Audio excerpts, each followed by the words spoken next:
Fala galera, Márcio Nilo Padrão com mais um vídeo aqui para o canal Um Padrão Rubro-Negro. E antes de mais nada eu queria pedir a você, se não for inscrito, para se inscrever no canal, deixar o seu like, acionar o sino das notificações e compartilhar com as pessoas que você conhece, porque ajuda muito aqui o canal. Queria dizer também que assim que a gente chegar a 1000 inscritos, faremos um sorteio de um manto oficial do Flamengo, um urubuzinho feito na arte japonesa amigurumi pela Janinha do canal Janinha Flá, do qual peço a vocês que se inscrevam no canal dela. E também sortearemos um livro, presenteado pelo nosso amigo Ribeiro Neto, do qual peço a vocês também para se inscrever no canal dele. Bom, no vídeo de hoje vamos falar dessa dificuldade do Flamengo de contratar alguns jogadores, enfim, a dificuldade maior é no mercado brasileiro. O Flamengo tem insistido bastante ali com o Caio Jorge, insistido com o Marco Antônio ali do São Paulo, enfim. O Flamengo tá tentando, quer dizer, fez mais uma proposta hoje em cima do Caio Jorge, e o Cruzeiro prontamente recusou, enfim, fez uma proposta de 30 milhões de euros, a proposta anterior tinha sido de 22 milhões mais o Cebolinha, e nessa proposta agora foi de 30 milhões, sem o Cebolinha, enfim.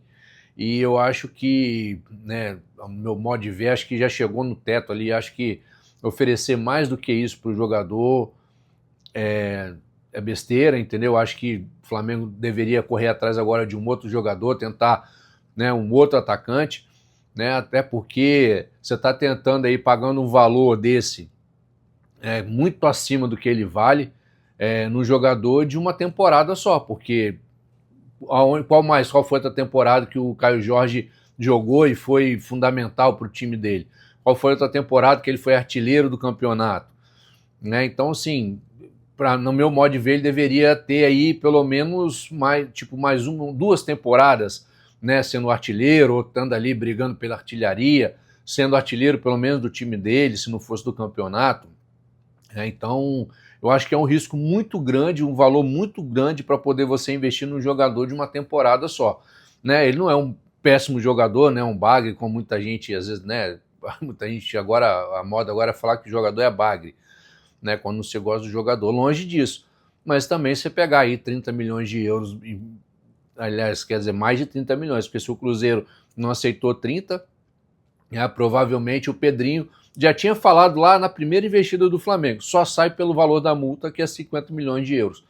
E segundo algumas pessoas que têm contato lá dentro do Flamengo, o Luiz Antônio, o Robinho, RN, enfim, esses caras, segundo eles, o Flamengo tem insistido ali no Caio Jorge, porque parece que o Caio Jorge deu o aval, ele gostou da proposta do Flamengo e se interessou em jogar no Flamengo, Só que do outro lado, cara, você tem o Pedrinho, que, é um bilionário, o cara comprou o Cruzeiro, não tá apertado, não tá precisando de dinheiro, e também se parar para pensar na parte competitiva, você vai vender o seu melhor jogador, o cara que foi destaque do seu time, o artilheiro do seu time, você vai vender ele para um rival, o Cruzeiro esse ano vai disputar Libertadores, Então, assim, Cruzeiro e Flamengo podem se enfrentar numa Libertadores, aí você vai entregar seu melhor jogador para um adversário, um time que pode ser seu adversário direto na briga por um título na Libertadores, o seu adversário direto na briga por um título da Copa do Brasil, do Brasileiro, enfim. Se olhando por esse lado, pelo lado esportivo, dificilmente ele vai ser vendido, porque você vai reforçar um adversário. Então, se fosse para a Europa, talvez ele teria vendido por 20 milhões até, mas para um time brasileiro, dificilmente ele vai vender. Se fosse o Palmeiras, qualquer outro time, também eu acho que ele não iria vender. Muita gente está falando que o Flamengo abriu a boca dizendo que tinha dinheiro, que tinha 1 bilhão de reais para poder gastar. Só que, cara, esse 1 bilhão aí é para poder gastar em contratação, pagamento de jogadores, comissão técnica, para gastar com futebol, E muita gente fica confundindo. O que o BAP também disse, que ele ia separar 100 milhões de euros para poder investir no futebol, 100 milhões de euros em contratações. Comprou o Vitão lá por 5 milhões de euros, tem 95 milhões de euros ainda para poder gastar. Só que não é porque o Flamengo tem 95 milhões de euros que o Flamengo vai ficar investindo em qualquer, fazendo qualquer proposta aí, as propostas malucas e tal, porque daqui a pouquinho ele quer 50, 70 milhões de euros no jogador e o Flamengo não vai pagar, né? E outra coisa, não é porque o BAP falou que tem 1 bilhão nem nada, porque não é o BAP falou. Todo mundo sabe que o Flamengo está com dinheiro, pô. Todo mundo sabe que chega no final do ano, o Flamengo faz o balanço e divulga o valor que ele arrecadou durante o ano. Então, assim, não é porque um presidente falou, isso já vem desde a gestão passada, já. Todo mundo sabe que o Flamengo, cada ano que passa, cresce mais financeiramente. Né? E todo mundo sabe que o Flamengo quer construir estádio, enfim, toda essa situação. Não é porque o presidente falou que os outros times não estão querendo vender para o Flamengo. Não estão querendo vender porque não vão reforçar, não quer reforçar o adversário direto. Pô. Você acha que se o Flamengo fosse lá no Palmeiras para comprar qualquer jogador de lá, você acha que o Palmeiras ia vender para o Flamengo? Né? Para reforçar um adversário direto? Você acha que se o Palmeiras fosse no Flamengo tentar comprar, você acha que o Flamengo ia vender para o Palmeiras? Não vai, pô. Não é, porque vai reforçar. Você vai reforçar o adversário direto na briga por título?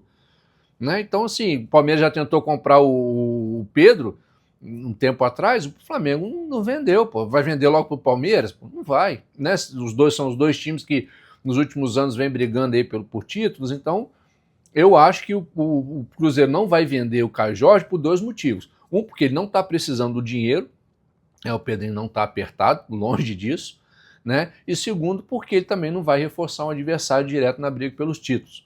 Então eu acho que para mim, no meu modo de ver, já está bom, já ofereceu demais, eu acho que o Flamengo deveria largar o Caio Jorge de lado e correr atrás de outro jogador.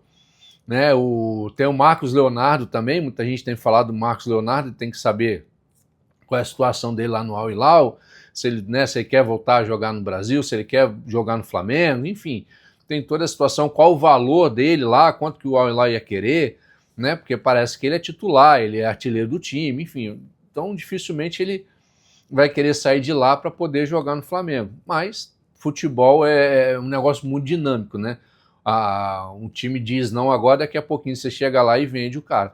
Então, só olhar aí o Vitão. Todo mundo falava que o Vitão estava no Cruzeiro e que o Flamengo, o negócio com o Flamengo não tinha dado nada e tal, e acabou que o Vitão chegou ali no Flamengo. Né? Então, por falar em Vitão, amanhã ele vai ser apresentado, né? Vai ter a coletiva, enfim, o Boto vai estar lá, vai apresentar o Vitão, vai ter uma coletiva com ele. E a gente espera aí que ele chegue aí para somar, e agora vai faltar aí os outros jogadores. Né? Tem o Marcos Antônio também ali do São Paulo, que o Flamengo está tentando comprar, mas o São Paulo disse que não vende, o São Paulo está querendo o Alan, né? Tava tudo meio até encaminhado já para o Alan ir para o São Paulo, e, enfim, mas acho que deu uma travada, porque o Flamengo está querendo o Marcos Antônio, né? E o São Paulo não quer vender. E também agora, semana que vem, o São Paulo vai votar o impeachment lá do presidente deles, lá do Casares. E então, como é que você vai fazer um negócio com um presidente que pode sofrer um impeachment semana que vem? Então, provavelmente, semana que vem, a gente possa ter uma resposta de quem assumiu o São Paulo, se vai querer vender ou não, né? Porque o São Paulo, diferente do Cruzeiro, o São Paulo está arrochado, o São Paulo está precisando de dinheiro, né? Então, está em crise financeira, enfim. Então, diferente do Cruzeiro, São Paulo, de repente, apertado, o Flamengo, com uma oferta boa, consegue trazer o jogador. Mas tem que ver aí como é que vai ficar essa questão aí do presidente na semana que vem. Né? Então, tem muita gente também falando da questão do Almada, igual eu falei no vídeo anterior. Né? O Almada, o Atlético de Madrid pagou 21 milhões, eu acho, 21, 22 milhões de euros por 50% do jogador. Né? Então, vale a pena ir lá investir, né, esse dinheiro todo em 50%, porque os outros 50% é do Lyon. Então, tem que saber também se o jogador quer voltar para o Brasil, em toda essa situação. Né? Eu acho que, por exemplo, teve o ano passado todinho, né? Quer dizer, o Flamengo, o Boto, os scout e tal, aquela coisa toda. O papel do scout é ele observar um jogador, aquele que ninguém está vendo, né, e achar aquele cara que ninguém está vendo que se encaixe no modelo do time, se encaixe no modelo de jogar do time, ou do técnico, enfim. E, pô, e esses caras, será que não tem ninguém lá fora? Não tem ninguém que possa, que se encaixe ali no modelo? Porque, pô, mas também tem aquela questão, né, parte da torcida. Quando veio o Michael Johnston lá o ano passado, pô, parte da torcida ficou gritando que trazendo jogador desconhecido, pra que isso, e não sei o que, aquela coisa toda. Então, pô, porque o scout é isso aí, cara, é trazer alguém desconhecido para poder performar no clube e tentar fazer uma grana, vender lá na frente, traz ele por 5, vende ele por 15, ou o cara se encaixa bem ali, não vende, segura ele, depois vende mais tarde um pouco por um valor maior do que comprou. Porque, pô, você não precisa de scout para poder olhar o Caio Jorge, você não precisa de scout para olhar o Almada, você não precisa de scout para poder olhar o Marco Leonardo. Então, né, o papel do scout é achar aquele cara, é o que o Boto fazia. O Boto ficou conhecido na Europa por causa disso. Ele ia lá, pegava um jogador de um time, comprava ele por um preço, né, pequeno, comprava, sei lá, um exemplo, comprava ele por 5 e vendia ele por 20, né? Então é por isso que ele ficou conhecido. Pegava um jogador, o jogador se destacava lá no time, o time vendia ele mais caro. Só que, pô, a primeira oportunidade que ele teve de fazer isso no Flamengo, não conseguiu fazer, né? E foi até vetado pelo BAP, né, dessa questão do Michael Johnston. Eu acho que no meu modo de ver, acho que o BAP errou, porque falaram, não, você quer, é esse cara que vocês olharem? Então traz. Deixaram trazer para ver. Então, assim, provavelmente agora o Boto também não quer mais ficar olhando o mercado lá fora. Vocês querem só nome, só querem jogador de nome, jogador de peso. Vamos tentar trazer esses caras. Então o Flamengo está aí com essa dificuldade de trazer, né, de conseguir contratação. Eu acho que no Brasil os clubes vão dificultar para o Flamengo, não porque o Flamengo tem dinheiro, não porque são clubes assim que vão brigar direto com o Flamengo. Né? Na verdade são só dois clubes ali, o Cruzeiro e o Palmeiras, né? E o São Paulo, vamos ver o que ele vai arrumar. Se consegue aí, se ele quer vender ou não o Marco Antônio. Ele quer o Alan, né? De repente coloca o Alan no negócio, eles ficam com o Alan, a gente pega o Marco Antônio. Então é aguardar aí, agora é quinta-feira, esperar aí mais esse final de semana. Domingo agora já começa o Campeonato Carioca, né? Esse Campeonato Carioca. Quem vai jogar são os moleques da base, né? O Sub-20. E a gente torcer para que essa molecada aí consiga se destacar e quem sabe, né, o jogador que a gente está buscando aí em outros times, buscando lá fora, o jogador esteja dentro de casa, né, e quem sabe se destaque e o Felipe Luiz consiga dar oportunidade para essa molecada aí no profissional, porque, pô, você pega nos outros times lá, cara, os caras, pô, o moleque lá, a joia do Vasco lá, o moleque foi, pô, tá lá no time profissional, né? Por que no Flamengo não pode? Você chega lá no Santos, um monte de moleque no profissional, por que no Flamengo não pode? Então tá na hora do Flamengo também dar uma olhadinha pra base, valorizar essa galera aí e, de repente, né, a solução tá em casa e não fora. Beleza? Eu vou ficando por aqui. Se você não for inscrito, se inscreva no canal, deixe o seu like, acione o sino das notificações. Fiquem com Deus, um grande abraço e saudações rubro-negras.